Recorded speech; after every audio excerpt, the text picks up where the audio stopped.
barulho. Sabe, não é pensando não. Ele chegou pra mim e falou assim, filma a Lídia, que é a primeira aula dela, que aí eu vou zoar ela depois. Eu não falo menino. Sabe o que acontece? Quando o cara já treina, ele consegue levar o corpo dele no limite mais do que a pessoa que nunca treinou. Obrigado. Não, mas é verdade. Se eu estivesse treinando, possivelmente eu estar mais cansado que você.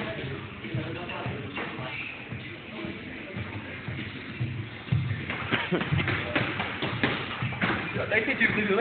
É, agora você para não, vai, você consegue.